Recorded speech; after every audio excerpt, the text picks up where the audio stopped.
The Principles of Economics with Applications to Practical Problems by Frank Albert Fetter. Chapter 10. The Theory of Rent. The Market Value of the Usufruct. Section 1. Differential Advantages in Consumption Goods. 1. Both rent and the value of durable wealth are based on the value of the fruits or products yielded by the wealth. Gratification, afforded directly or indirectly, is the basis of all values. The relation of most kinds of wealth to wants is indirect, but gratification thus afforded indirectly is nonetheless the basis on which the usufruct of wealth is estimated. Men find the logical or causal connection between direct goods, or final product, and indirect goods, or agents. To explain the value of the durable wealth, or rent-bearer, a still farther step in thought must be taken. The value of the rent-bearer is based on the series of rents which it affords. To explain how these rents are added to give the value of the indirect agents is the task of a theory of capitalization. This being the relation, a change in the value of the product changes the rent, and this in turn changes the value of the rent-bearer. The theory of rent, therefore, has to begin with a review of the valuation of enjoyable goods. 2. In a group of consumption goods, all of the same quality, the marginal utility declines as the quantity increases. If the quantity of an article capable of ministering to man's wants is very limited, its value is high. If the supply of something of uniform quality, for which there is no substitute, is scanty, the value is estimated without reference to any other grade. If a fishing tribe caught very few fish, but these were all equally good, and if no other food were to be had, fish would have a high ratio of exchange with every other kind of goods. If the quantity increases, the value of each unit of the whole supply falls, as the importance attributed to its parts declines. If an Indian hunting party met with unusual success, the value of buffalo meat declined. If there is a remarkable potato crop, potatoes fall in value. 3. In a series of consumption goods of different qualities, the lower grades acquire value only as scarcity increases in the higher grades. If difference in quality between two grades of apples is marked, and there is a superabundant supply of the best grade, no importance is attached to the poorer. But if the better grade becomes scarce, the appetite for the poorer grade increases, and finally it, too, will be consumed. In some years the small nutty apples are allowed to rot on the ground. In other years they are gathered and are sold at good prices. But if there is an abrupt difference in quality, and hence in the marginal utility of the two grades, the value of the better goods may rise considerably before there is any recourse to the poorer. If the differences in quality are very slight, the presence of the lower grades has the effect of limiting the increase of value of the higher grades. Practically in almost all kinds of goods there are gradations in quality. Complete uniformity is of the rarest occurrence. When did one ever see a basket of peaches that were all of the same size, ripeness, color, flavor, and perfection? If the step from the higher to the lower grade is very slight, resort is immediately made to the next lower grade, some of which is substituted for the higher. There is an independent reason for the value of each grade of goods.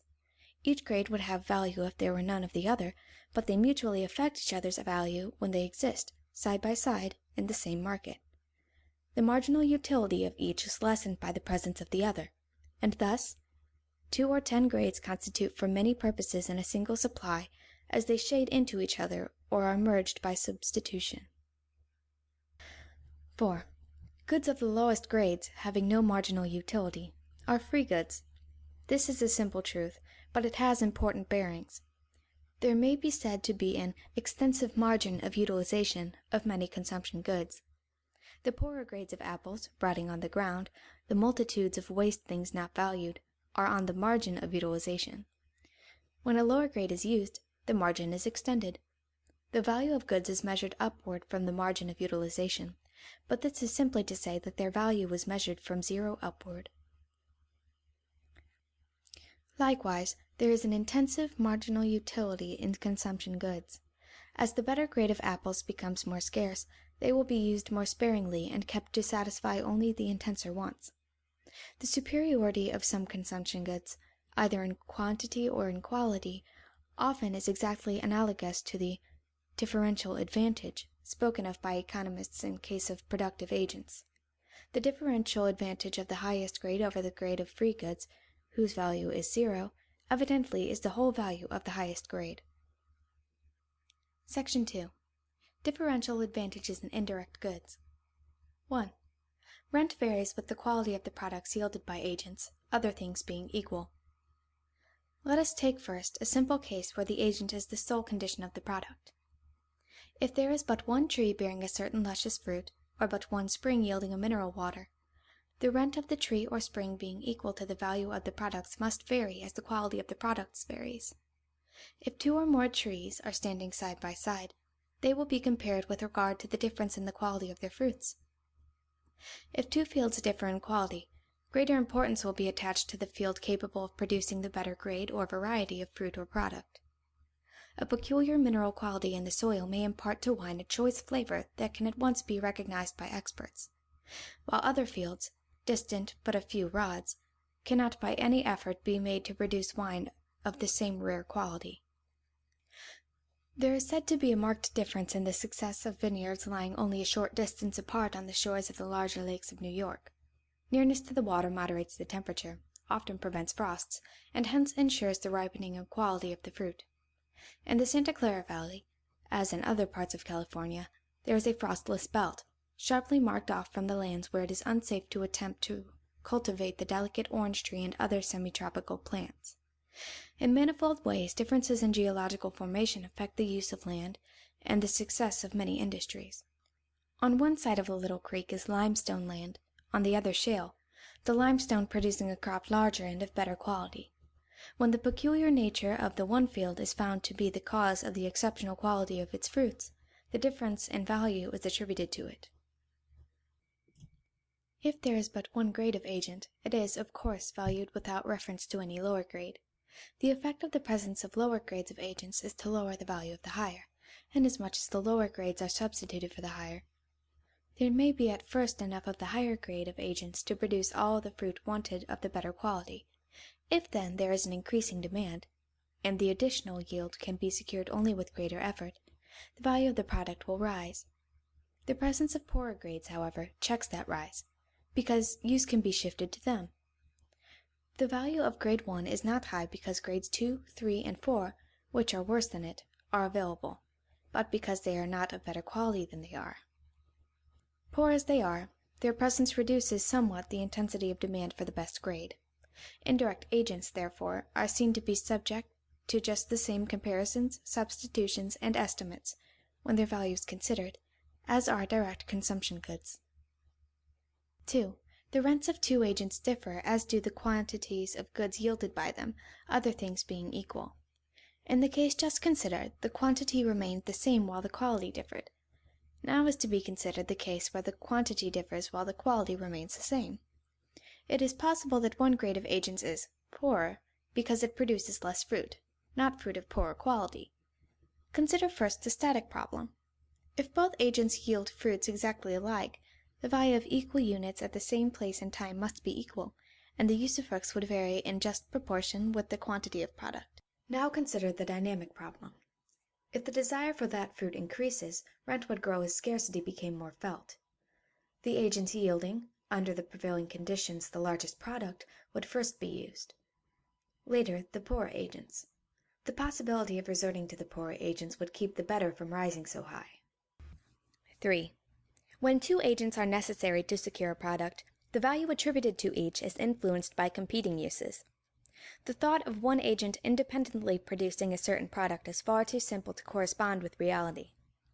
Two or more agents unite to produce a single product, and each agent at the same time can be used for acquiring other products. Complex as the problem appears, it is solved according to the principle of marginal utility at every moment in every market. The different uses, figuratively speaking, bid for an agent, and thus its marginal utility is determined just as is the price of a good by the bidding of buyers. Indeed, it is the bidding of buyers, indirectly. The more urgent the use, the higher the bid.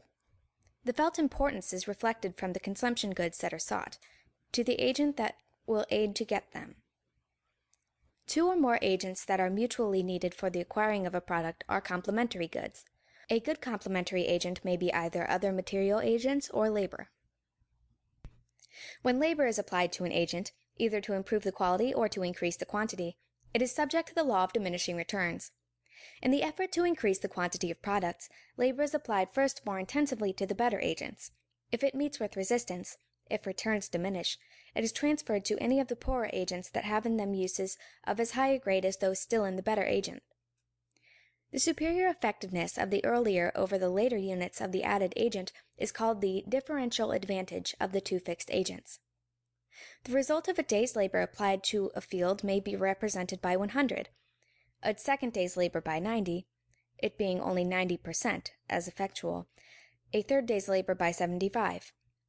But it is more usual to say that the first field produces 10 more than the second and 25 more than the third, the second 15 more than the third.